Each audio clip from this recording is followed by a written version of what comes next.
Hello, everybody. This is Harvey Sluggo Wassman back with you for our 18th Zoom call. We are going into the deep bowels of how this election is going to be conducted in the nitty gritty, the grassroots, and the weeds, or the weed, however you want to put it. We have a ton of stuff to deal with as we get closer to the election. We will be doing these calls from now on every Monday, 5 p.m. Eastern Time, 2 to 3 p.m., 3:30 p.m.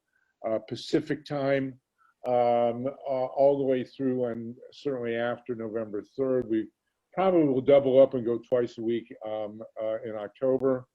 We're also talking now about doing dedicated webinars, one just on the machines, the ballot imaging machines that'll be counting this election, and one also probably about the turnout and early voting and things like that. We have already seen early voting. The early voting is going on all over the country. Upwards of 1 million ballots have been mailed already in various states. So this is an election that's very much underway. And we're already seeing a lot of really, really serious developments that are just going to take a long time to go through. We will cover as much as possible today, and then we'll certainly have time for everyone to speak, hopefully at the end. So Mike Hirsch, our great engineer, and our co-convener, Joel Siegel, are both with us, and Mike has posted the phone number.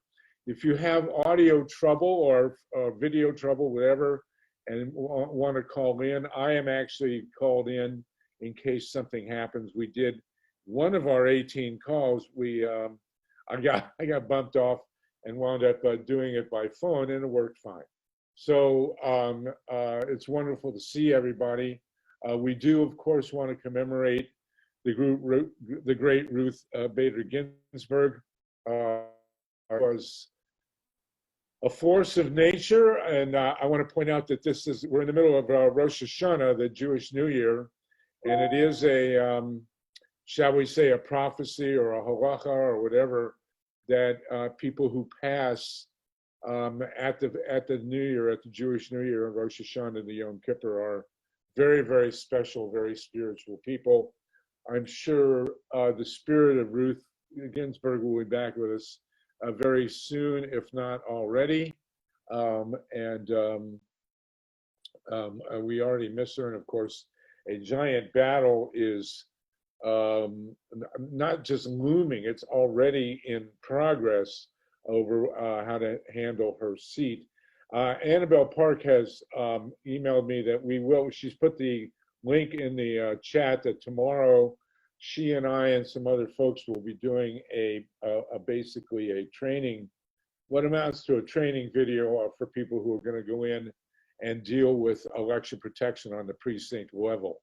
And I will be joining her and with hopefully some other folks at the Grassroots to talk about that, and we will produce a video out of that. So thank you, Annabelle, much appreciated.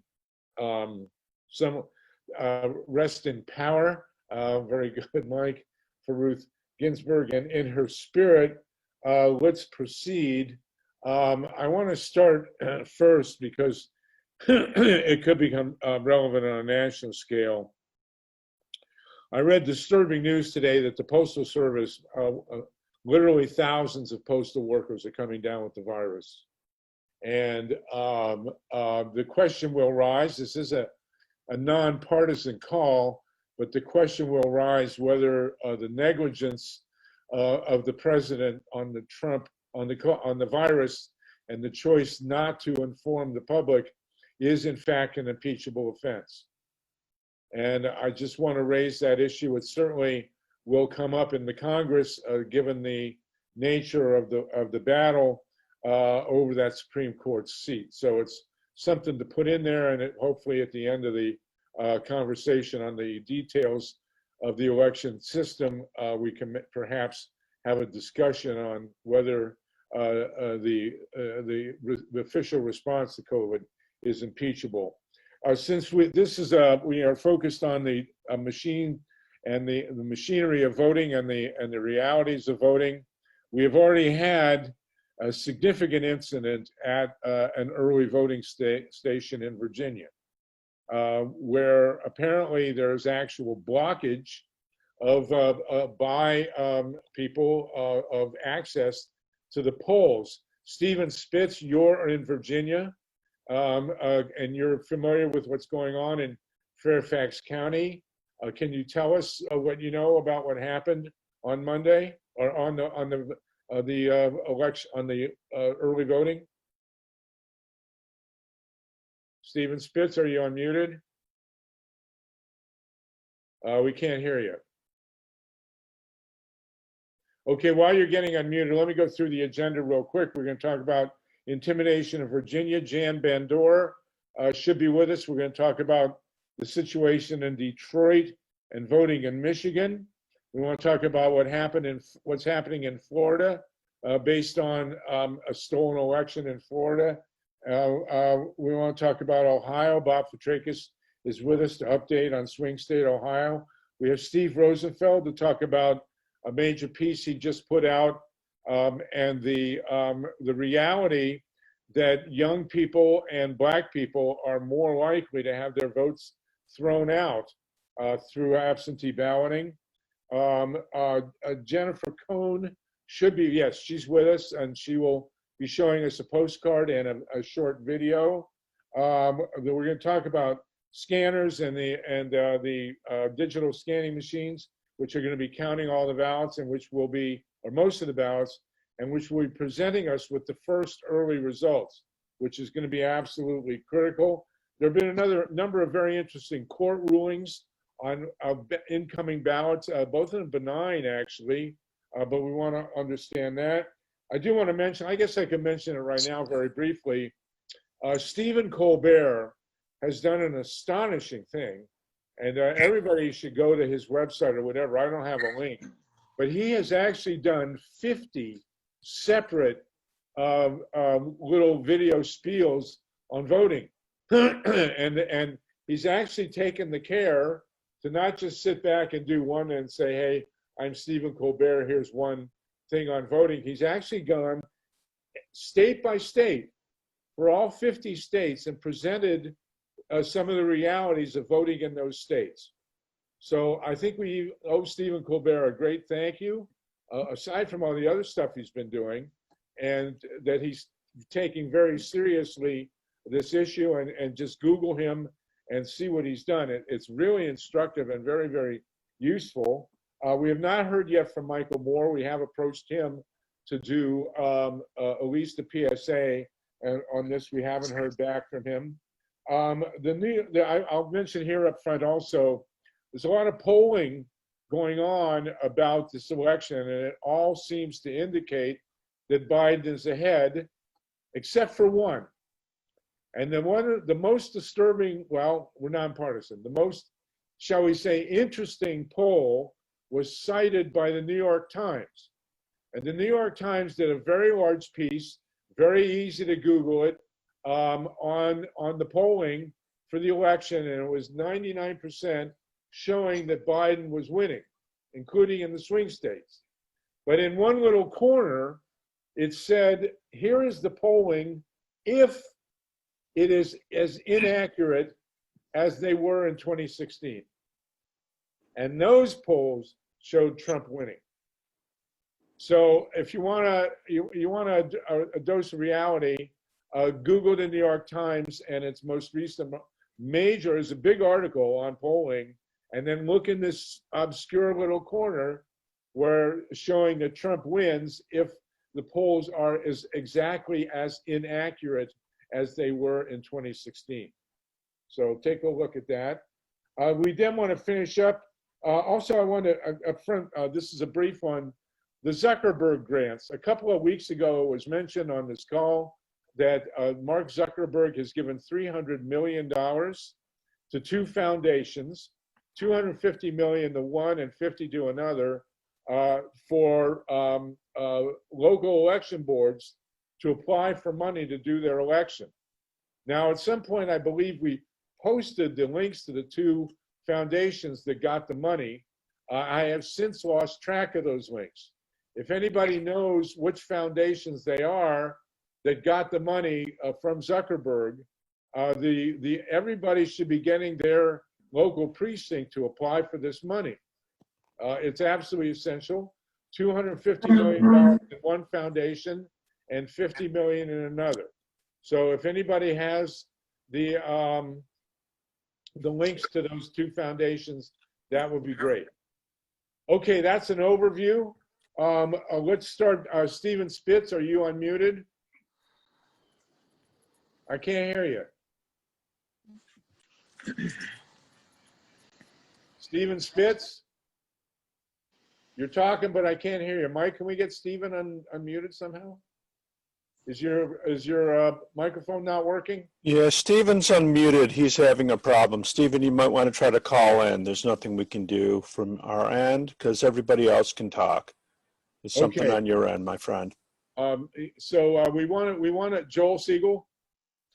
Yeah, when the time is right, I just wanted to weigh in on. Yes, go ahead. I don't know how many of you saw the link, but there was a group of Trump supporters that showed up at the early voting precinct in Virginia, in Fairfax County, a heavily Democratic precinct. There looked to be about 30 or 40 of them. None of them were wearing masks. And they did physically block access to the polling station. So, Joel Siegel, you have a law degree. Do you want to comment on that? Yeah, if you break the law, then you either have to pay a fine or go to jail. I think what we have to do is meet with our board of elections, meet with our mayors, our city councils, and there's going to have to be security on site. There's plenty of money for it. I think also the governor, especially Democratic governors, could promulgate a rule that says, here's the law in our state. And I don't know if you have to stay 100 feet away. Depends on, it's not unconstitutional to, and Mike is a lawyer as well. It's not unconstitutional to tell people that there's a limitation on your freedom of assembly. I don't remember in law school or when I worked in law firms, anything that said that you could block the entrance for people voting. I think they need to be arrested and put in jail. Hi, I'm a lawyer. I work in Fairfax County. I'm the co-chair of the Fairfax County Democratic Committee's Election Law and Voter Protection. I am Stephen Spitz's co-chair. I've been waiting here to talk. Hey, good, you're on. Shall I?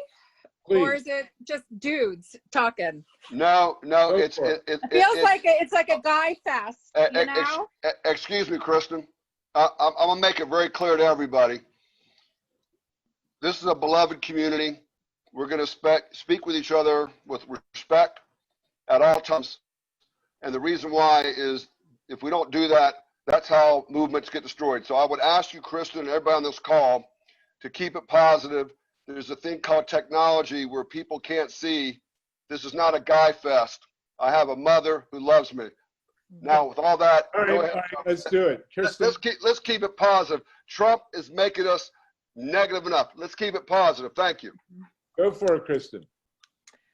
Okay, so early voting in Virginia started on Friday.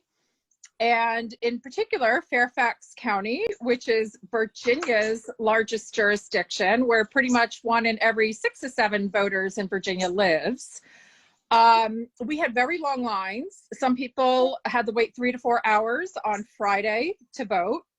The second day of early voting was this past Saturday. And again, some people had to wait a long time, 2, 3, pushing onto 4 hours. But what happened was at a neighboring jurisdiction called Prince William County, the head of the state Republican Party had a pro-Trump rally. And after that rally, they all decided to drive up into our Fairfax County to our main government center, which is where the only early voting location is at the moment until we open up 14 satellite locations on October 14th. And what happened was they just came in with revving trucks and cars around the parking lot. Down through the center of basically two wings of a parking lot is where this mile line long was that you've been seeing on the national news outside the Fairfax County Government Center. And then they got out of their cars with all sorts of banners on sticks and the like, not wearing face masks. And they gathered there on the center plaza, which is basically where the front entrance is, the front doors, and where the line comes out of, because the line also snakes throughout the inside of the building. They were creating such a ruckus and such, to the point of voter interference and election interference as well, that they were reported to the election officials. The election officials came out, cleared it out. But no, this is the start of election interference, voter intimidation that we can expect throughout early voting and on election day itself.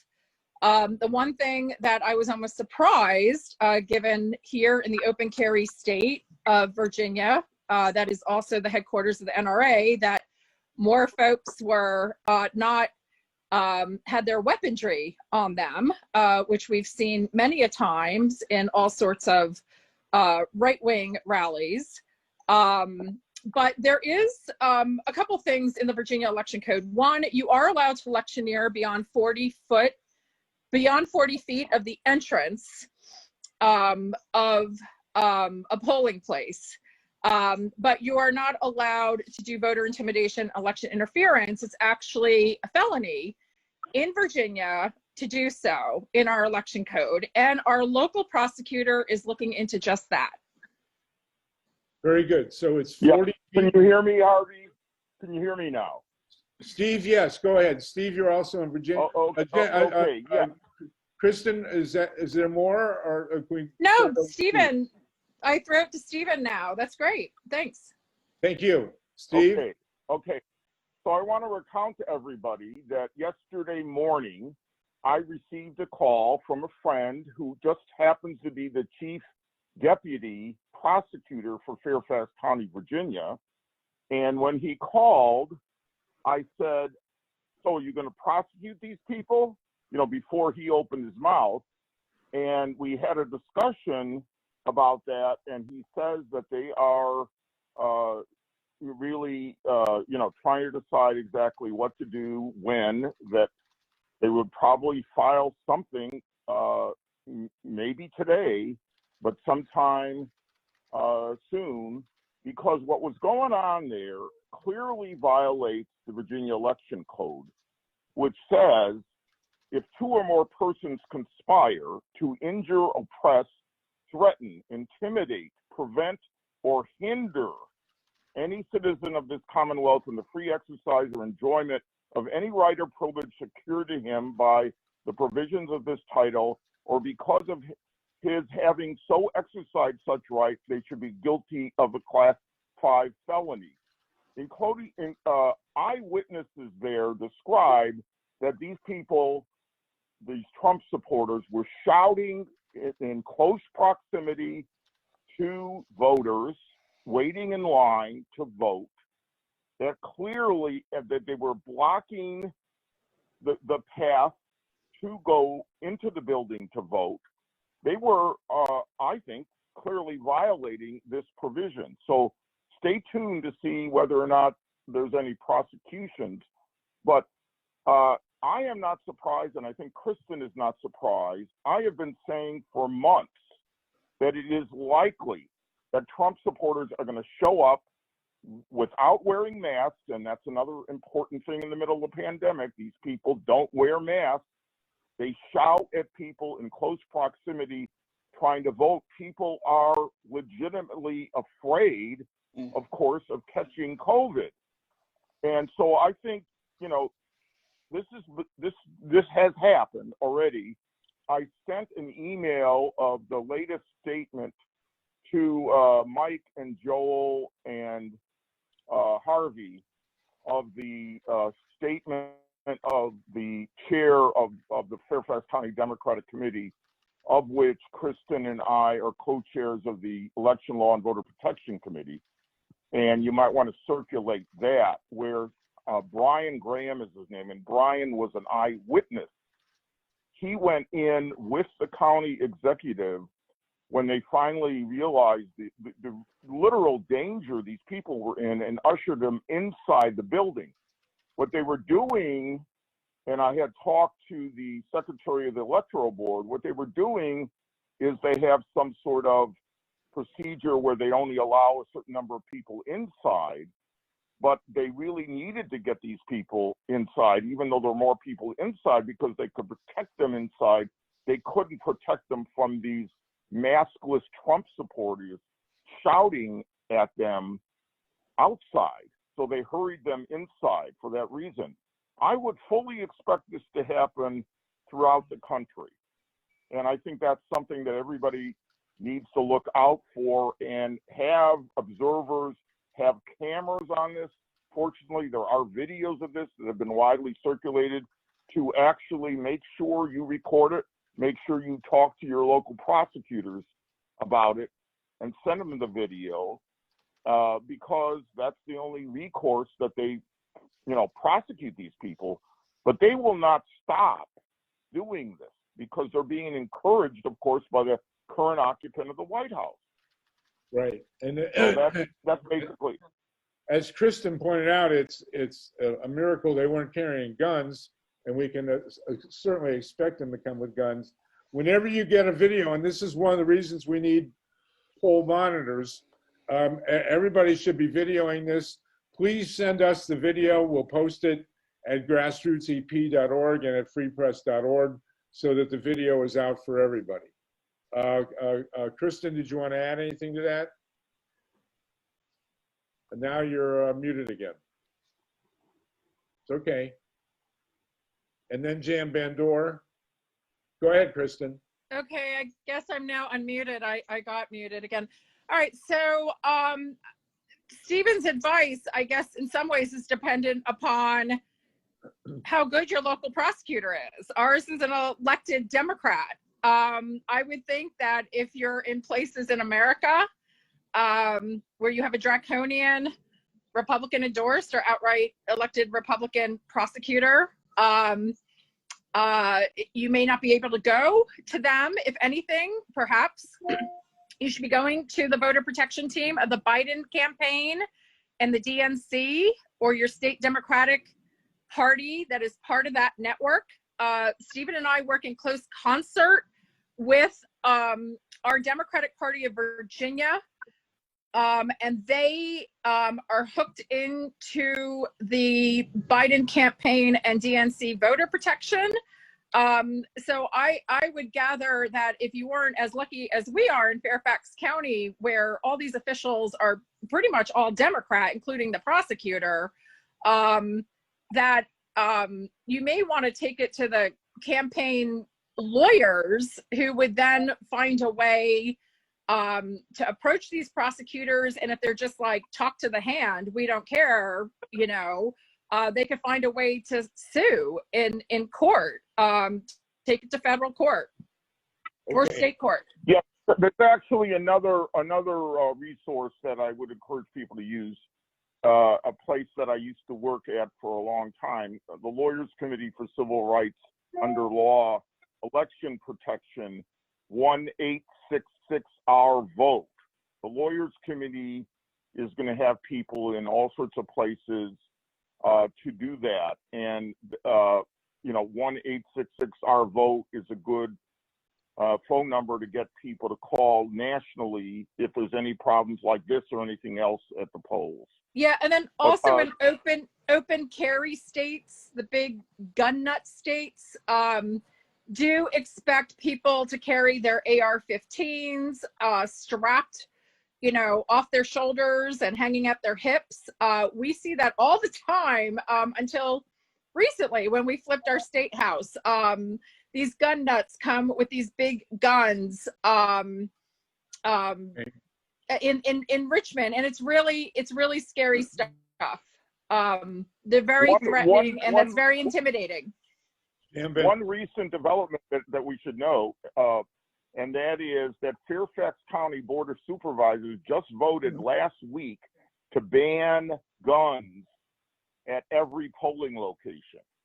Before that vote, and they voted after the state legislature authorized to take such a vote, there were guns permitted in the Fairfax County Government Center and in all other government centers and community centers, not schools, but now they can't bring guns in any polling location. Yeah, and that law was passed at a special assembly of our now fully Democratic, or at least Democratic majority General Assembly down there in the Richmond State House in light of the massacre at the Municipal Center, the main government building in Virginia Beach, in a couple of years ago. So, you know, elections matter, and we want no more massacres like Virginia Beach and Virginia Tech in Virginia. okay, so Jan Van Door, do you have similar thing? And then we'll get to Ruth Strauss. And there are things being posted in the chat about this. Ruth Strauss says that the ACLU has had a hotline. I'll ask her about that in a minute, but Jan Van Door, do you want to relate the situation in Michigan? I mean, this is the core issue here. You know, the United States has a long history of violence at the polls and people showing up with guns to kill Black people, which has happened, you know, certainly throughout the last couple of centuries. Jan, what's happening in Michigan with this? What we're doing is something that we've tried before with a lot of success, is we're asking to meet with local police where there have been problems. And we have some lawyers helping us with a handout which lists the laws that pertain to elections in our state, because police are the first to tell you they don't know anything about election law. They're totally unprepared. Even the state police, who are the most often called because the locals don't want to get involved. After all, it's political. Yes, elections are political. And so if they have information, they're much less likely to be useless. And it usually boils down to disturbing the peace, intimidating voters, which is against the law, and violating the 100-foot electioneering limit. So if they know the 15 misdemeanors and felonies that we want them to be looking at and that we want them to handle strictly, they're a lot more likely to be cooperative when they're called by election protection advocates. And I can tell you that in regard to the comment that was made about the Democratic Party being unprepared, I called Erica Peresman, who heads the Michigan Democratic Party program where they're recruiting and training people to be on site as election protection challengers. Unfortunately, they're all attorneys. That doesn't mean they know anything about elections. And I offered to work with her because our group is preparing people to do a very different program where we're looking for violations of election procedures and integrity. And I said, why don't we coordinate so there's one of your people protecting voters and one of our people protecting the election working together. And she completely blew me off. I have her email where, well, we've been doing the same thing for 20 years and you should know that. And, you know, that's it. They just don't care. I'm part of a coalition of groups that are particularly focused on African-American communities that are vulnerable to these GOP thugs. And we've been trying to get the attention of Mark Elias because they keep doing the same thing over and over again. Isn't that the definition of insanity? So I know that you wanted me to talk about something different, Harvey, and that is we'll what's get to going that. on in Detroit. This is the first. We'll come back to you. Okay, About Michigan. sure. But you say the law in Michigan is 100 feet. In North Carolina, it's 40. Yep, 100 I feet. mean, in Virginia, it's 40. So we need to know, I'm gonna have to write about this. Send us everything, send all your videos to me and to grassrootsep.org. We need to build a file on this. We need to know the law. We need to have people at the polls taking videos. This is completely predictable. We knew it was going to happen. It's happened before, and we've got to deal with it. Ruth Strauss, you had a hand up. Ruth, if you can unmute yourself, get unmuted. Yeah, Okay. actually, you already announced it, that I think, and it's great about the Lawyers Committee on Civil Rights, because they have always been, you know, ultra progressive. So they're great. But also, I think the ACLU should be enlisted if anybody has any contact with them. They've done this before. And, you know, there needs to be a well-publicized hotline where people can call in. And I do remember that during one of the Obama elections, they actually had an 800 number where you could call in at the time that the incident was happening. So I think they would certainly be willing to do that, and we ought to reach out to them to do it. Right. Okay, very good. Somebody mentioned carrying pepper spray. I can't comment on that one way or the other, but there was a comment in there. Does anyone else have anything to say? Not a good idea. No? When there's not a good idea when there are guns around, sorry. Okay. It was just on the table there. Does anyone else have anything to say about physical intimidation at the polls now? Put up a hand. Okay, then, you know, this is a serious question. We knew it was going to happen, and it did not take long. Harvey. Yeah. Yeah, just briefly, we should be asking the Board of Elections, we're doing this in Ohio, what is their safety plan? I think Jan's absolutely correct. I mean, we need to be meeting with the prosecutors and the local police, because if they've got no plan, usually in the past they've arrested us as election observers, not the people who are doing the harassment. Right. All right. Well, Bob, you and I, we should conspire and put something in writing about this.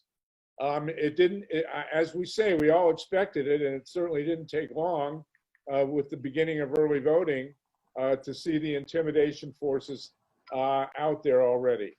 And it's, you know, terrifying. Let's just be glad that we have early voting and we have 5-6 weeks to deal with this. If it was all happening on November 3rd, you know, the election would be as good as over. So let's deal with this as we speak.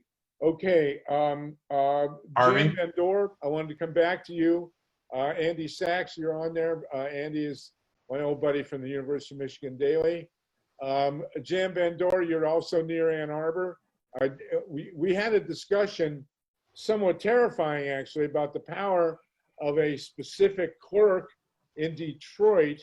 And this is instructive of the power that one official embedded in bureaucracy can have. So can you talk to us about this situation in Detroit? Oh, you're muted again. You spoke before, we could hear you before.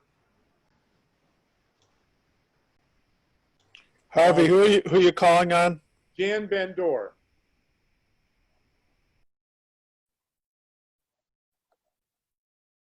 Yeah, Jan, you can unmute yourself. You're a co-host. Go ahead and unmute yourself. Well, I please. guess that's There you really are. great. Okay, go. So it's often not known to most people that, but you might have known this, that elections in Detroit are remarkably corrupt and have been. I worked downtown in Detroit in the late 70s, and they were corrupt then. The corruption has become only worse since the city of Detroit has been preyed upon by developers who want to throw out all the poor people, i.e. African Americans. Detroit is 82% African American voters, and they are succeeding very well thanks to the 2008 disaster with mortgage foreclosures and everything that happened after that. So the clerk of Detroit, her name is Winfrey, Janice Winfrey. She came into her job about 15 years ago after the incumbent clerk died. And that one was incredibly corrupt. I mean, she voted dead people. It was amazing. So this new clerk was going to be the great hope. She was an elementary school math teacher. She knew how to count. But she proceeded to kowtow to all of the wealthy development interests, and that quickly showed.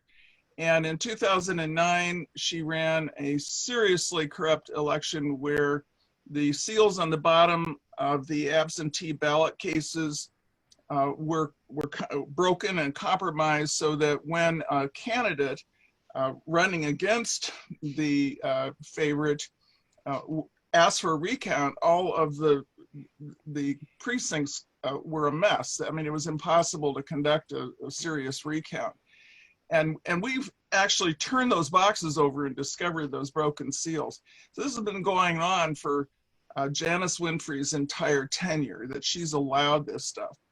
It's probably involving some corruption of the voting machines. They had ES&S until 2018, and now they have Dominion scanners.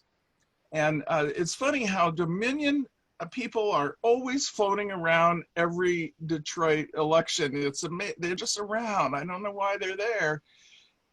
So Janice Winfrey this year is being just as uncooperative as usual. And she is doing everything she can to make it more difficult for Detroit people to vote. Now, this is a city with 30% residents who do not have a car. Mass transit is pretty lousy. The buses are trying, but it's not very available. So we know that it's very important for this group of voters to have access to absentee voting. And we've been trying like crazy to make every obstacle go away, including adding drop boxes. Well, you need a lot of drop boxes for 480,000 voters. And there wasn't a single one when we started this project in April. Now we're up to 30 in the city of Detroit, and in the larger county of Wayne, which has also a lot of minority communities, including Dearborn, that has Arab Americans. So that's been a big step forward. But Janice Winfrey got 2 drop boxes, and she proceeded to lock them so nobody could use them for anything.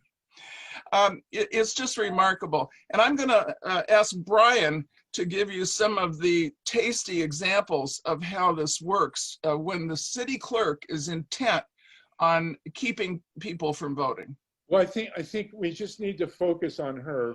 If you can do it real quickly. Yeah. We're doing this for 2 reasons. Number one, it's generic. And in many, many cities, there are clerks like Janice Winfrey who could turn the entire election. And number two, this is Detroit, and Detroit itself could turn the entire election. So if you give us 1 minute on things that we need to look out for, both in Detroit and elsewhere, that'd be great. Detroit will turn the entire result in Michigan. It did in 2016 by people staying home. So, Brian, can you? All right, he may be muted. So how do we solve this problem in Detroit? Well, for the first time, the Detroit Free Press has actually published an opinion calling for her to fix it or step down. The Secretary of State has said, well, we're partnering with the city to help them get their act together. In the August primary, 70% of the absentee precincts counts were off. The number of people who cast an absentee ballot and the number of ballots that were counted were completely different. And Brian, go ahead. Yeah, so my best, I've been A fight in City Hall, basically, you get one person in there. They have their own little fiefdom, and of course, it's a large fiefdom. It's 485,000 voters, registered voters in Detroit. 85% of those, according to the census, are African American. So it's a massive disenfranchise of African American voters.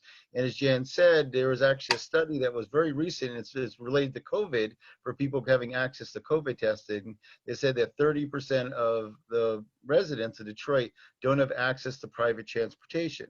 So we went really out of our way to actually advocate for drop boxes across the entire city, 32 drop boxes that we put at fire stations, rec centers, walking distance for people to do that. And it's great. They're going in. It's really wonderful. So we went to the drop box for a site inspection, and I actually was there with an absentee ballot trying to get with a clipboard, doing this sort of picture of saying, hey, let's get someone on the street to actually fill out their ballot and put it in to do a little photo op for a project. And I found that these drop boxes were locked during business hours. And when I asked about that, they said that there's too many people in Detroit. We're too big. We can't unlock our drop boxes. Didn't make any sense. Obviously, the more people, you want more access to these drop boxes, and they're just for ballots. And drop boxes actually provide information. You usually put ballot applications in there to get your ballot. Also, you put in your voter registration stuff, and you can also put all the stuff for the clerk, your application to work at the polls. These are all locked. People have to go to the actual clerk's office, 3 people at a time maximum with a mask.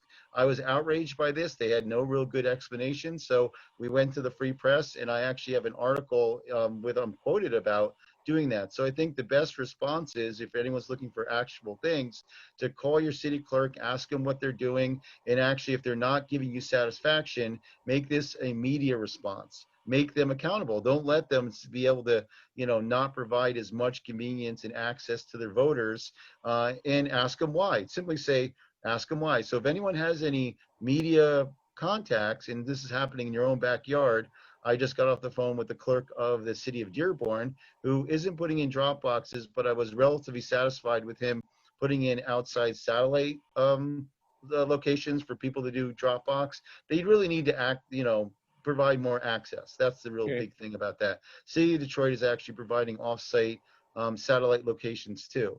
But the fact that these drop boxes aren't open, it's how many, and they're closed right after the primary. These 2 drop boxes were open just for the primary election on August 4th, and then they closed them. So we're talking months of people not having access. And while I was there, dozens of people drove up, wanted to use the drop box. That's what they're for, and had to go into the office and wear a mask 3 at a time. So we posted an article response of that. She basically is just kind of, digging in her heels saying, screw it, I'm the decider. Felt a little bit more like Bush saying, I'm the decider. It wasn't a good reason why he's making that decision. It just was, he was the decider and tough. That's all right. So you're making progress. Art Levine, you had a hand real quick. You're muted. Yeah, what I want to clarify is this is a very significant issue, not just for your city, but nationally as well, because now what I want to understand just briefly, I think it's important dynamics. Go, say it. The question is the election official a Democrat, or does the Democratic Party weigh in your state or your county on this issue or not? This election official, horrifyingly enough, is a Democrat. It doesn't matter. She's working for Republicans who own the city. Okay. Of Detroit. And you have a Democratic Secretary of State and a Democratic governor in Michigan, and that doesn't seem to be helping. She's muted again. Okay. Jan, tell us again. I mean, we're all concerned about Michigan. Are you muted again? Yeah, she reports to Mike Duggan, the mayor, who is a Republican in Democrats' clothing from the Republican organization of Wayne County. She reports to the Illich family, which owns Little Caesars Pizza. She reports to Dan Gilbert, who is a big financier, and you may know him as the owner of the Cleveland Cavaliers. These are all the rich 1% that she kowtows to. This is okay. So, and there are clerks like her all over the country, and we're going to have to deal with it. Okay. So take note, please.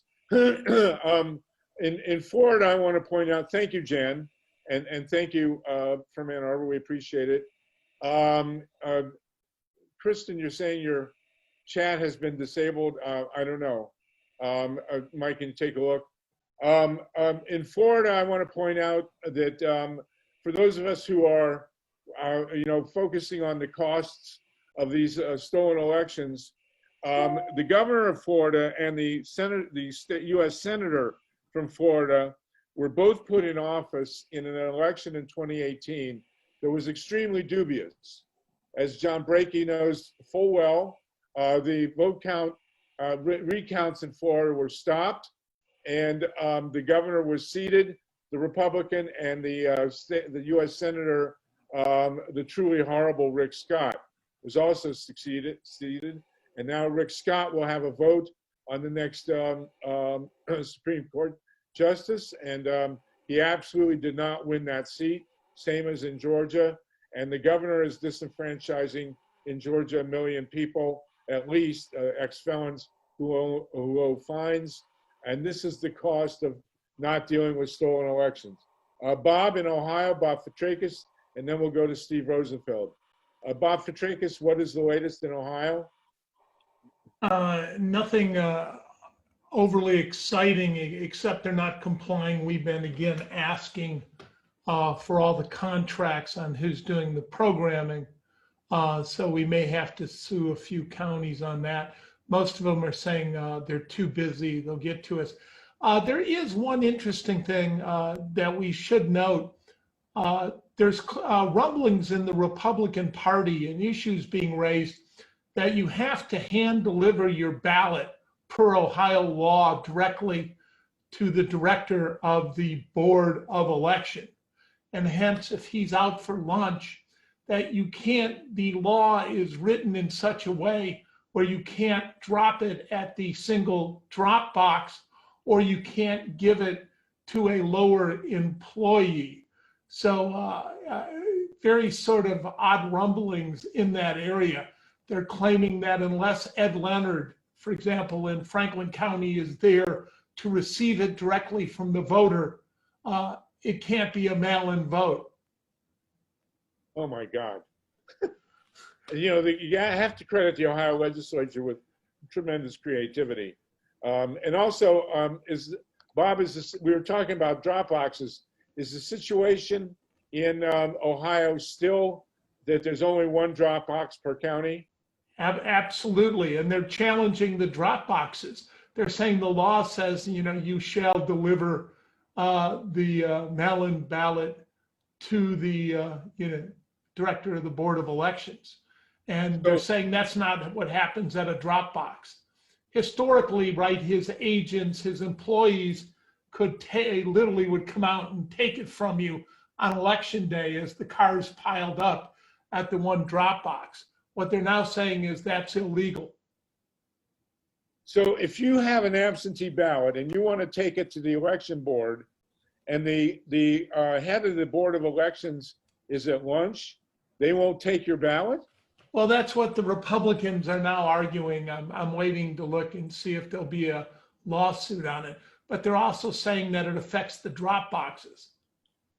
That makes drop boxes illegal. Well, because you're not delivering it to the director of the Board of Elections. Oh my God.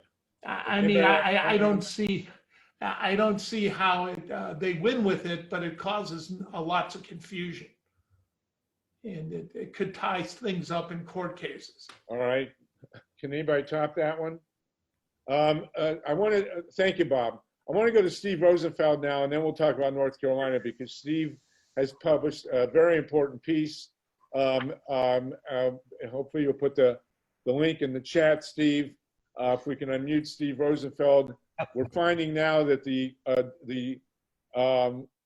disqualification of mailed-in ballots is skewing against young people and against people of color. Steve, can you tell us about your latest piece? Yeah, well, this is interesting. we have heard that ballots are rejected. We have heard that there's a lot of litigation to cure that, which means contact the voter and have them do something so that whatever is not correct, like a signature or something, gets resolved. But so the California Voter Foundation did a study of some of the three large Northern California metro counties, 2 in Silicon Valley, 1 being Sacramento. And they actually found some of the reasons why young ballots from voters between 18 and 25, 3 times as many of them are disqualified or not accepted as older groups. And they also found the main reason why ballots from people over 60 are not accepted. And these are human reasons, which are really interesting. This goes beyond just saying they were not accepted. So why? Well, with young people, they tend to, their signatures change between the time they are registered and the time they often fill out these ballots. And they do not necessarily update those or are aware. The envelopes themselves never say that your signature has to match a record. So they just scroll anything on it. They also act too late. They decide to vote at the last minute and they use the post office and they don't realize the length of time. And for older people over 60, they found that they leave blank forms, a place where they're supposed to sign their name, blank. They just miss them. They skip it. So I thought that was pretty interesting because that actually, those are human factors. The other human factor on the election administration side is County of Sacramento decided not to take a second look at why these envelopes were being rejected. And their rejection rate was something like 4 or 5 times out of the other counties. As soon as they took a second look and they gave voters an opportunity to cure and fix it, of which 50% of the people who were contacted came in and did something, which is like sign a form or file a new registration, it was fixed. So these are human factors, and I think really worth pointing out because they're on the problem side and on the solution side. So that's that. How are you? So what we need to do is very, very much encourage people to, young people to deal with their signatures, older people to make sure that they fill out the entire ballot, and get the counties to respond, to take a second look. I mean, that's an incredible statistic. You're saying that half the people that were called came in, and that when Sacramento agreed to do the calls, it made a huge difference. Is that right? Yeah. They basically had a new election administrator who decided to just break from past precedent and not take a second look. And the number of signature rejections was like 30 or 40%. When after they took a second look, it went down to under 10%. Unbelievable. That's huge. Danette, are you unmuted? Hi, yes, thank you. Okay. Well, actually, I don't love this. This is all terrifying, but what are we doing to rectify this? This is terrifying, and I like the stories and they're helpful, but we really need to move on action. Like, what are we doing on the ground? I know the DNC probably isn't doing anything. I don't think the Democrats are doing anything. Well, actually, this is really interesting. This goes back to what people were talking about before. This is obviously a voter education, a public education issue. You know, people are not familiar. But wait, it wasn't done. I'm sorry. Okay. We need to move now. We don't have time to, I mean, I would love to debate this to death, but we don't have the time. No, I'm trying to be really specific. I'm trying to be really, that's what you're saying, super specifically. Okay. So Mark Zuckerberg's $300 million. The $50 million of that is going to the organization run by David Becker, and that is for state public education efforts. That's in the solution department that you are raising and pointing to. I put the link in the chat earlier. The other $250 million is going to the Center for Technology and Civic Design, or whatever it's called, and it's in there. And any local election official who is so designated can apply for money, minimum is a $5,000 grant to fix any problem. Whether I'm trying to find out what they're applying for and seeing, like, can it be done? Because you might want drop boxes and you might not be able to get them. Anyway, so when you say what can be done, you know, there's money to maybe do something. And again, there should be, this is an education thing. People are not aware that their signatures have to match. How do you do it? Well, there's money for that. So I'll just stop there. Yeah, but actually, that is good. But in terms of boots on the ground, do we have a plan for that? Because it's going to come down to that. We've been pushing people as hard as possible. Everybody needs to go into your election board. You need to get your friends to go into the election board. In Michigan and North Carolina and Ohio, we're actually getting people as much as possible. This is what this is for. We need to have, we are airing out these problems, and every one of them applies. We'll talk tomorrow. I'll do this training video with Annabelle. We'll these things to the people. Everybody, first of all, it appears you're not allowed to be an election worker, a poll worker, except in the county you live in. That's generally seems to be the law. It varies from state to state, but by and large, that's the case. So everybody that we know who lives in a county needs to go into the election board armed with this information. Hey, Harvey, can I ask you a personal question? How do you feel so far? Like, do you feel like we have enough in play right now? I mean, Sally's saying we need people in every county, and in places like Detroit, with a clerk like that, we need 100 people to go to every precinct, and the pressure and we can't count on the Democrats. That's the point. I mean, Laura has asked Jan, are you getting any help from your Michigan Democrat governor or secretary of state? I can tell you, Jan, you can contradict me. The answer is no. There doesn't seem to be any help, even though, you have Democrat governors now in some of these key states, Wisconsin, Michigan, and Pennsylvania, and North Carolina. Jill Stein went into Pennsylvania to do a recount in 2016, got zero help from the Democrats. So, it seems to be bipartisan. Art Levine, real quick. You're still muted. Art Levine. Hold on, you're talking, but we can't hear you. Fine. Okay. The instructions were that only the administrator can mute. Here's the 2-1. There are better organized groups on the ground and some of the Democratic Socialist America, whatever it's called, like Indivisible, that you can network with in the absence of, and I think it's a little naive to think just us people by ourselves going out doing. We're not doing that. There are plenty of people we're in contact with. Okay, so it's not clear to me. You need to mention specific organizations on the ground or where they, like the local Indivisible chapters, possibly local Common Cause, where people in this community and group can network with. That's 1. 2, for Stephen, when you said take a second look, does that mean that they had a curing process that they sent out to the voter and the voter was given an opportunity to review?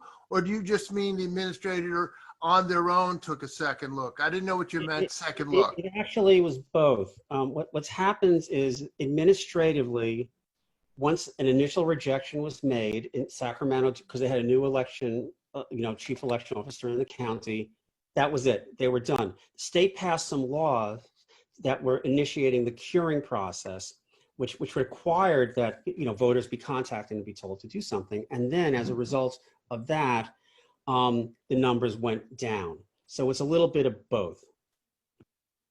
Okay, got it, Art? Kristen says that Virginians can be inside poll observers on behalf of a political party anywhere in the Commonwealth. That's good to know. So we need to continue accumulating this. Jennifer Cohn. Thank you, Steve. Is there anything else you want to add, Steve Rosenfeld?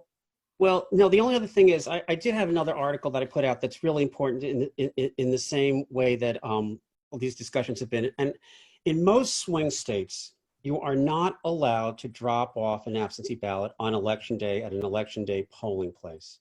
And this really needs to be a key part of the public information. I won't go, and the reason there have been no lawsuits on this by the Democrats is that, first of all, the lawyers say they have a remedy. They can cast a provisional ballot.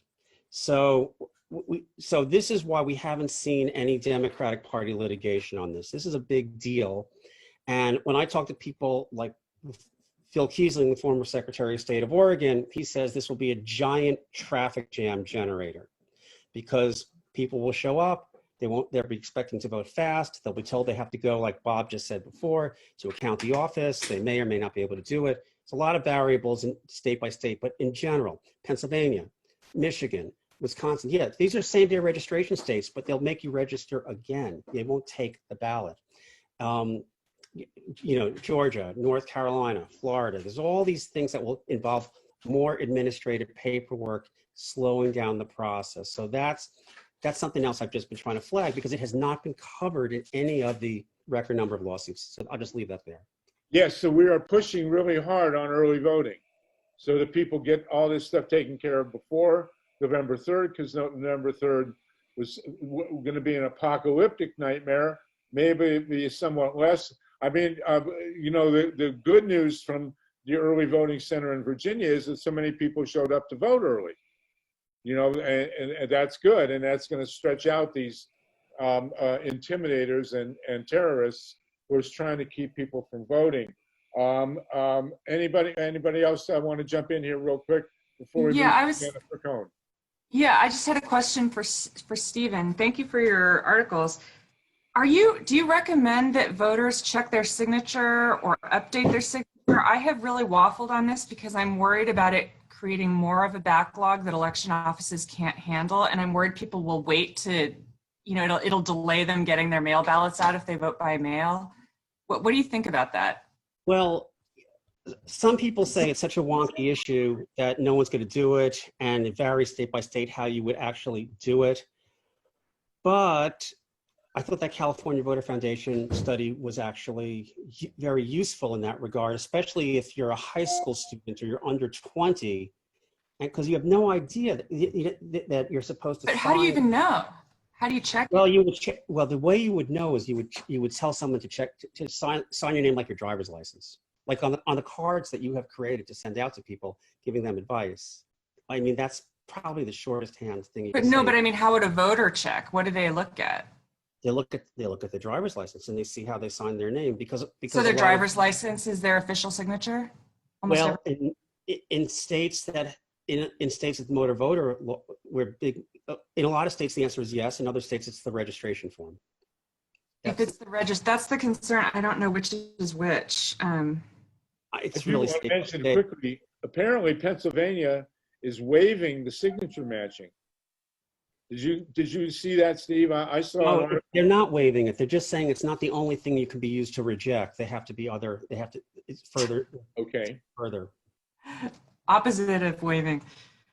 Okay. All right. Very good. Any other questions so far? This is really incredibly important stuff. Jennifer Cohn, you had a postcard and a video. Yeah. Thank you. Real quick. Please. That would be great. I'm going to give it a try anyway. Let me try the share. This will be our first video. It's 1 minute, and I saw it, and it's very good. And then I want to talk afterwards with. We'll bring on John Brakey and talk about, and Ray Lutz and talk about scanning. Okay. Okay. This is it. This is it. And by the way, it's been viewed 535,000 times on Twitter. Although my Facebook only has 103. That's all right. Let's see it. My phone. Anyway, here you go. Do we get sound? Can you hear it? No. No? Oh, no. Mike, can we get no sound? Huh? That's really too bad. So I'm on a share, and you can hear me, right? Yes. But you can't hear the video. Share. You have to share the sound as well as when you go into view options. There's actually a thing where you share the sound as well, so you can hear it. Let's see. Oh, computer sound. I see it. Thank you. Mm-hmm. Let me try that again then. Let me try it again. See if this works. Hold on. Yes. You hear it now? Yeah. In 2016, people in positions of trust told us it would be almost impossible for hackers to change the outcome of a national election because voting machines supposedly never connect to the internet. Those things are not connected to the internet. Systems, I know of no jurisdiction where voting machines are connected to the internet.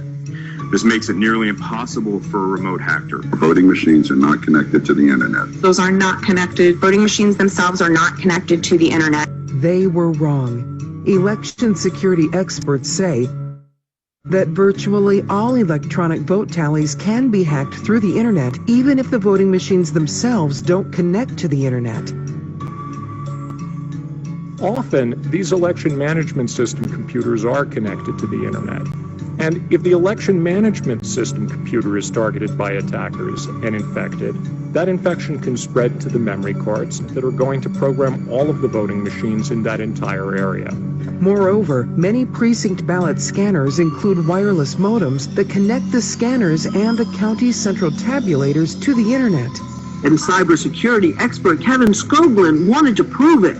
So he and 9 other independent security consultants created their own search engine looking for election systems online. We found over 35 had been left online, and we're still continuing to find more. ES&S, the largest voting machine manufacturer, was selling devices that came pre-installed with modems and remote monitoring software. The experts say remote access to election infrastructure is now a 5-alarm crisis. The states of Wisconsin, Florida, Michigan, Illinois, and Rhode Island include these wireless modems. In February, the GOP blocked 3 election security bills, including one that would have banned these wireless modems. We, the voters, are democracy's last line of defense. We must demand that election officials in battleground states and beyond remove the modems before November. Before it's too late. All right, this is powerful stuff. John Breaky, are you unmuted? So are we saying that the digital scanners that are going to be counting the ballots in 80 to 90% of the precincts in this country are hackable? Uh-oh. Jennifer, John. Yeah. Oh, sorry. Yeah. Yes. Not exactly. It's some of the counties in these swing states. It's not every county, I don't think, although I believe it is most of Florida and most of Michigan have these scanners. And what's almost more troubling, but didn't make it into the video, is that what they're used for is to transmit unofficial results to the county central tabulators on election night. But the county central tabulators have to connect to the internet to receive these transmissions, which means, according to experts, that malware can be installed to change the official results too into this county central tabulators. And so the hashtag I'm using is remove the modems. And I sort of just did this at the same time. Free Speech for People, Susan Greenhall, has been working on this issue too, and she has a petition that I've been circulating that I can send to everyone on this list, which it does ask to remove the modems. I realize we're getting late in the day. At a minimum, though, they should not use the modems. There should be an order by the state election officials to not use them on election night. It just unnecessarily increases the attack surface. And we have over 6,000 signatures on the petition, but certainly we need more in order to get people's attention. And you'll notice David Becker is one of the people who spread that lie in 2016. He is a bad actor, in my opinion, not in the sense of working for like Russia or anything, but he spreads election security misinformation. Not everything is misinformation. And it's really a shame that Mark Zuckerberg chose him to educate voters with that $50 million grant. In fact, David Becker publicly called me a Russian asset because I published this video, because he was so angry. He doesn't say anything's wrong in it, but he was so embarrassed, I guess, that he is on there testifying in a very misleading way and wrongly about, how hard it would be to have hacked our election. And that is his MO. He always downplays election security vulnerabilities. So, John Breaky, you want to comment on this? Thank you, Jennifer. We'll come back to your point. Just want to say, great job, Jennifer. Great video. Thank you. Yes, this wireless modem stuff is insane. It's all over the place. Florida, Yep. Rhode Island, Michigan, Wisconsin and other states have these devices. Texas, Tennessee. These are the same states are also not saving ballot images. Go ahead, Jennifer, jump back in. No, it's also Texas and Tennessee, and it is actually very frustrating. Bloomberg interviewed the Secretary of State of Michigan, Jocelyn Benson, who is a Democrat, and she said she would ask her advisory board, this was in January, whether to remove the modems. And all respected experts, Becker is not a respected expert, all respected experts say they should have come out. And there's another letter, by the way, that hasn't been published yet that will be, that has many esteemed experts on it saying the same thing. And she just went dark after that. So this was the Bloomberg reporter has sort of told me this, that she has gone, I don't think she'll talk to him anymore. And one of her co-advisors is Becker. The other one is Alex Halderman, who I'm sure told her to remove them. But Becker, I'm sure told her they don't really connect to the internet and don't worry about it. So, you know, I don't know what his deal is, but he's paid by the Georgia Secretary of State. He's paid by election officials to make them look good and to cover up bad decisions and problems. That's what he does. And so everything he does is bad, but a lot of it is. Here's a question. She's a Democrat. She should remove the freaking modems or order that they not be used, but we haven't been able to get through to her because we have to get through Becker, who calls me a Russian asset. And by the way, I got targeted in the mail with a one-page form telling me to register with FARA as a foreign agent, like a week after Becker put this on his account on Twitter. Jennifer, I just have to remind you that Jocelyn Benson is not really a Democrat, and we can talk more about that. And I can she's tell you not. why. No, she's a Democrat in name only. So oh my! All right, I didn't know that, but that makes sense. What percentage of the digital scanning machines that are going to be in place are hackable? Well, they're all hackable in the sense that an insider could do it, but I think that in Florida and Wisconsin, it is most of them, I believe. Certainly, and in Illinois, which, by the way, wrote back belligerently and got hammered, denying that its machines connected to the internet, but were wrong. They're most populous county and third most populous county have it, but it's not throughout the state. It's just like the really humongous counties. And so I don't know in Michigan, maybe Jan knows how many have the modems there. John Brakey? Most of them do. They're all licensed Michigan? to have them. They're built into the ESNS system and the Dominion. I don't know if all counties are using them. I just know that they all have permission to use them. And Hart InterCivic has a virtual private network. Oh, it does? I didn't know that. We need to do a separate webinar on this. Go ahead. Yeah, so I think, oops, I'm sorry. I think Benny Smith has already given one to scrutineers. Well, let's have one. We can put it up on Facebook. We'll have John. On the modems, you mean? You mean on the modems? Yes, on the ballot. Susan Greenhall, maybe we could get her to speak. She's really, I think really. Okay, so the situation is appalling. What do we do? The first thing we have to do is make sure everybody knows what's going on here. I mean, well, that's the video. Should be the cat's meow in terms of giving us a quick, reliable result. But if we don't know who's coding these machines, and if they're vulnerable to internet hackability somewhere along the line, you know, it's an open election with no real meaning. Is that right? Well, that's exactly right. So these tend to be paper ballot states. They have hand-marked paper ballots, but they don't have meaningful recount laws. And then they do stuff like shady stuff, like sending results unnecessarily over the internet. I think it probably is getting to the point where it's too late to remove the modems, but I'm told they could also be disabled with glue, or at a very minimum, you just get an order from the state election official, don't modem your results.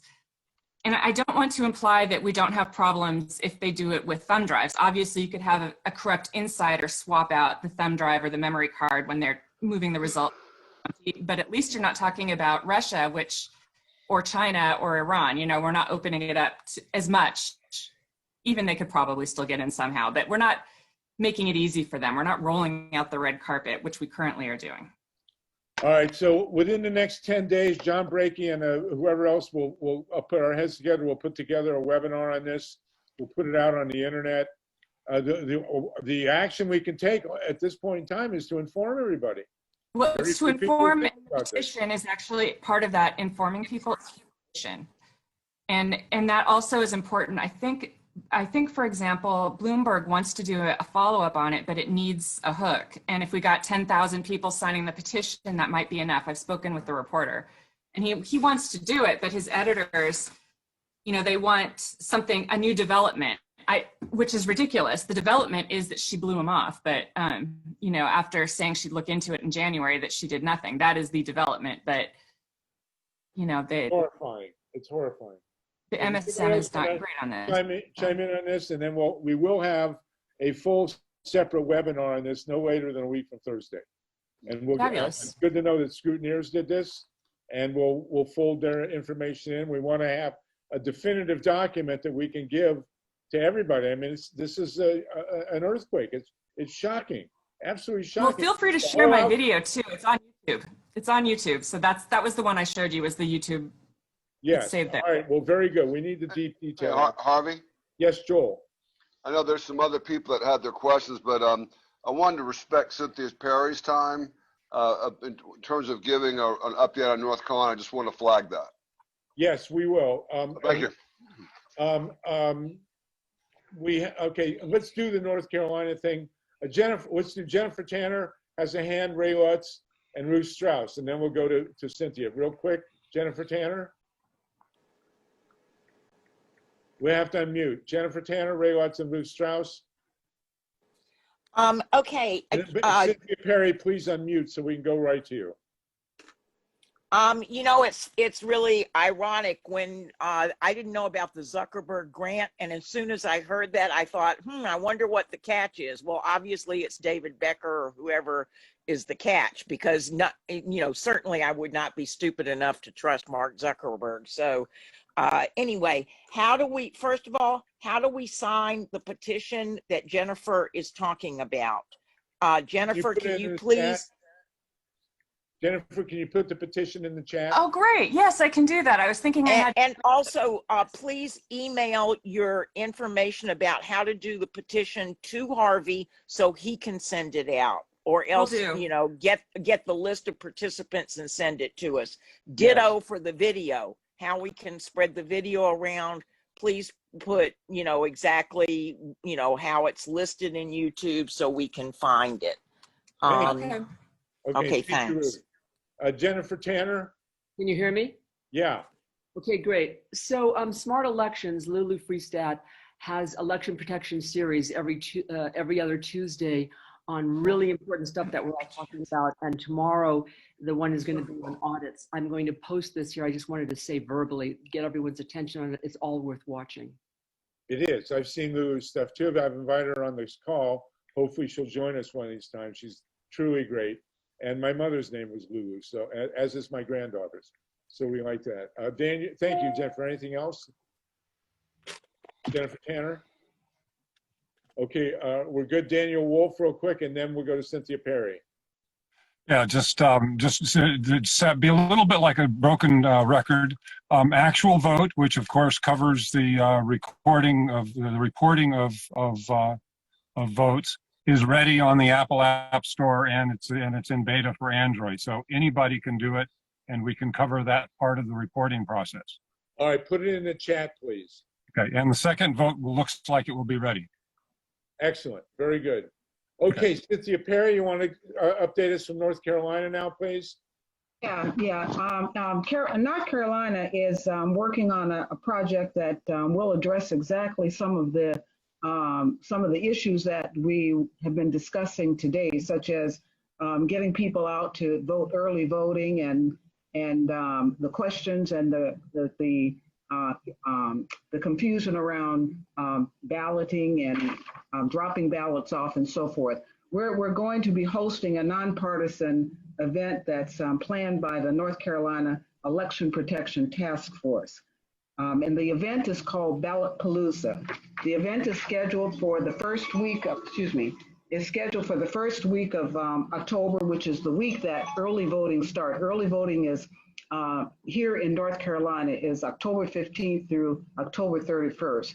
And so the goal of the event is actually to produce and present a Facebook live stream webinar that will educate and encourage voters, voter registration, and increase voter turnout. It also will encourage voters to get involved in the election protection efforts to enable voters to exercise their voting rights and have their vote counted. The program will intersperse how-to voter information along with entertainment, and primarily entertainment videos that are subject matter related. The attendance audience, or the target audience rather, international communities, communities of color, faith communities, and youth rather. We will have a much more robust report next week because there's a lot that's going on this week to move this event forward. And I just want to say one thing, that we're very, very pleased to have been put on, gotten the focus that we needed from Annabelle Park, who has helped a lot to get this initiative off the ground, and we really appreciate her help. So thank you so much. Thank you. Now, also, we've had, if you'll put if there's a URL, there's been a request for a URL for that. It may be premature, but if you got a way to get in touch, that'd be great. Okay. We've also had reports, by the way. There was an internet report that absentee ballots, which are being looked at in North Carolina, that the rejection rate from African Americans is 7%. This is huge, and it needs to be looked into. So, you know, in North Carolina, we have that significant problem. Jennifer, thank you. Cynthia, is there anything else? I want to go back to Jennifer Cohn if we can for your postcard.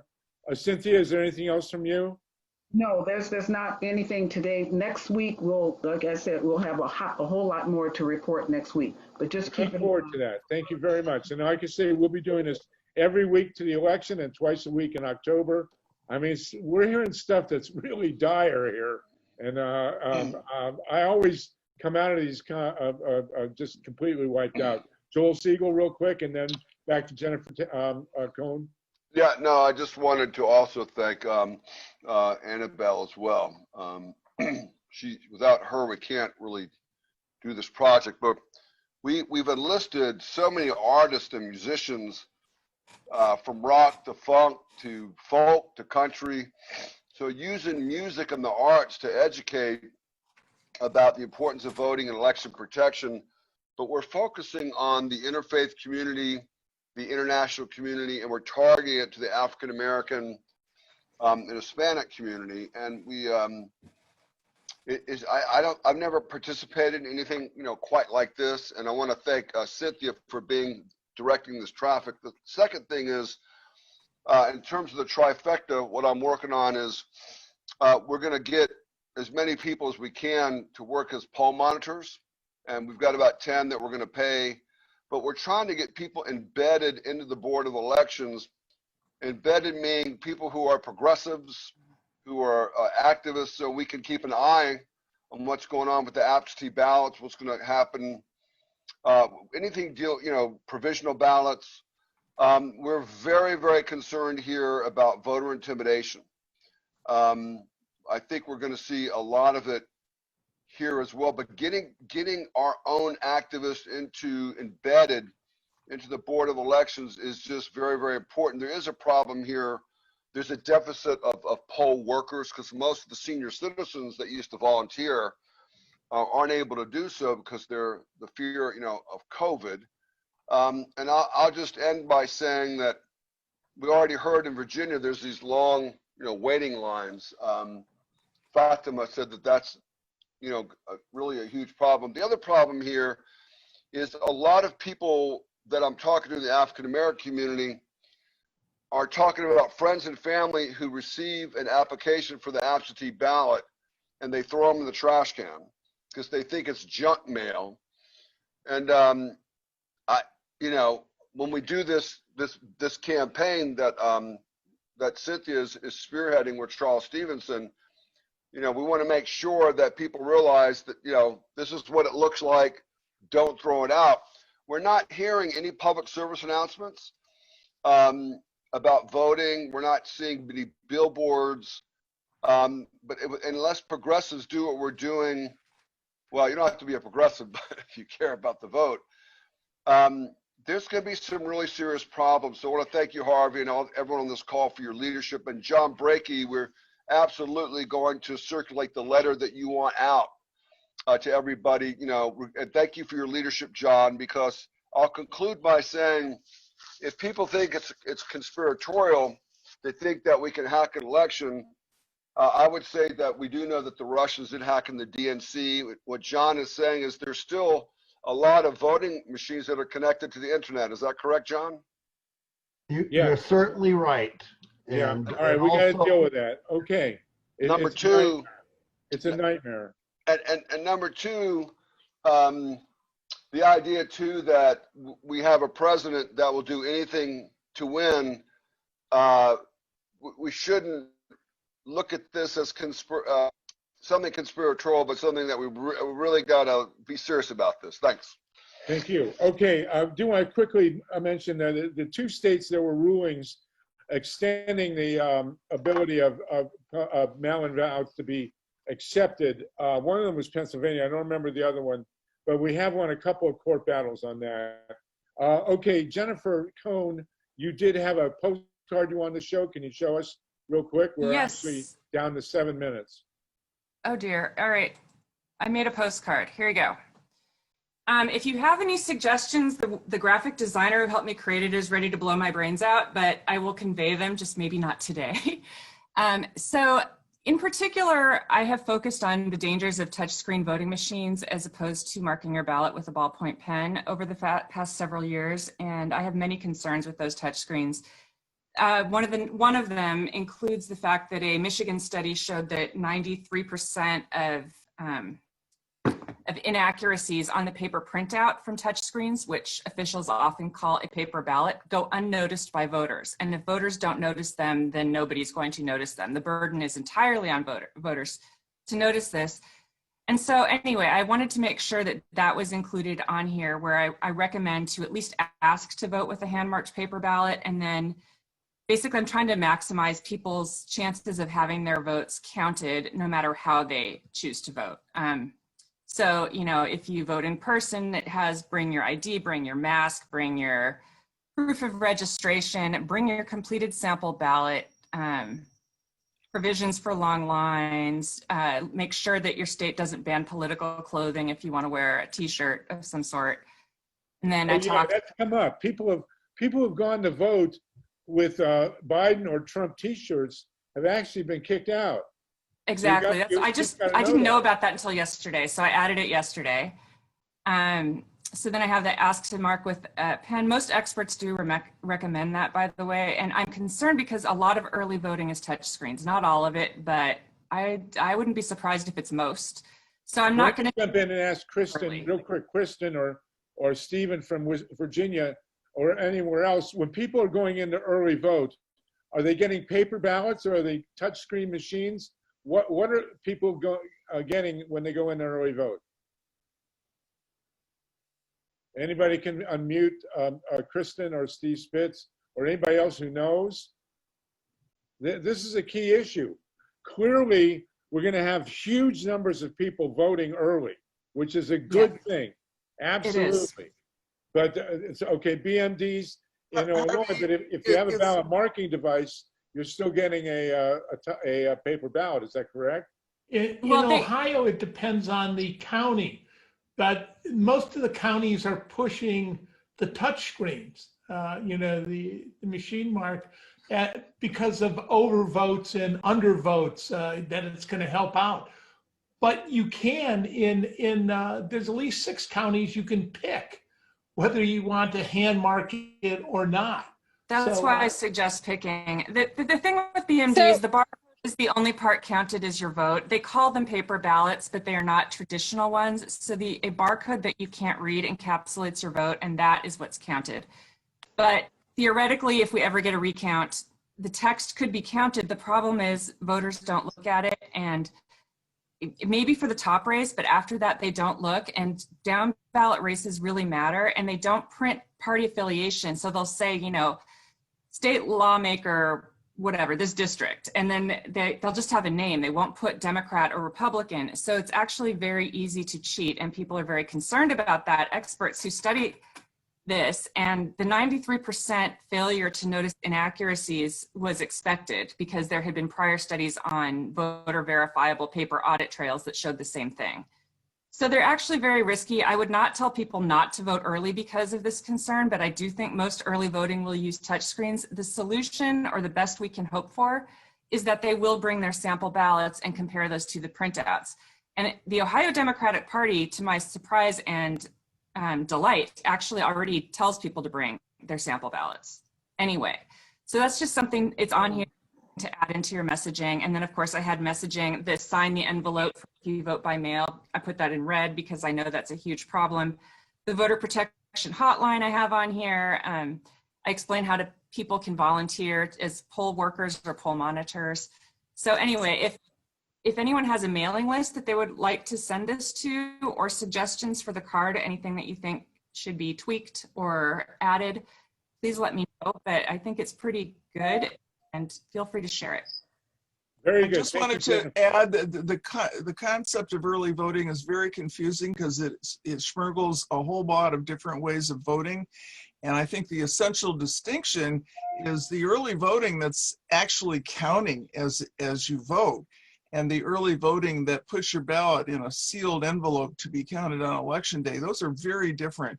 And I've been fighting the idea of live tabulator early voting in this state for years because the tabulators weren't made to do that, and they can't do that securely. If you leave them open for 24/7, just imagine all the opportunities to hack. So we don't want live tabulator early voting is a bad thing just about everywhere I see it. So we need So to you're get saying on paper. You're saying vote with a touch screen for early voting? Good, no, that's a live tabulator. I'm saying just Okay. vote on a paper ballot and seal it in an envelope and turn it in. Pen and early. paper. So pen and paper then, right? Yeah, but no counting, no counting until there are eyes and ears on the process. That would be ideal, but voters are not going to have control over when they count it. Well, we got to. Well, that's the law here. Yeah, Oh, we well, got that's to make good. that. It's going to vary from county to county. We are out of time. There are more people on this call at the end. Sorry, than at the thank you. beginning. Fantastic. Everybody's. I'm sorry we didn't get to more of a roundtable. We had a lot of back and forth, and this stuff is absolutely critical, as you all know. We will meet again next Monday, and in the meantime, we will have a dedicated Zoom discussion of all these electronic machines and the digital ballot scanners, the security, the use of them. It will be between 60 and 90 minutes, and we'll get together. Anybody, email me who wants to be in the discussion of setting up this additional Zoom. Absolutely essential, especially with the push to get an early result. We need to know what's happening with these machines. Again, we are trying to put as many people as possible on the ground, and I will do with Annabelle, we'll produce a video, a training video. Anybody else wants to be on that? With that, by the way, email me. It shouldn't be just me talking to Annabelle. So if you want to join me, we're going to do that tomorrow at 2 p.m. Pacific time, 5 p.m. Eastern time. Solartopia@gmail is my email. Send all documents to grassrootsep.org. Thank you, Mike. Thank you, Steve Caruso, and Joel, the co-convener, Bob. Oh, by the way, we are not raising money on these calls, but if you do have a donor, if you want to give money, contact Bob Petrakis directly or me. We do have a 501c3. Okay, I mean, this is absolutely terrifying stuff. We got to keep this up. Thank you, Kristen, for your report with Steve from Virginia. And we'll see you next week at the latest. Keep in touch with me, please. No nukes and no more stolen elections. God help us. You've been listening to Conversations About a Way Forward from Count Me In to Win and The Talk on Main Street. To learn more, find us on Facebook at The Talk on Main Street.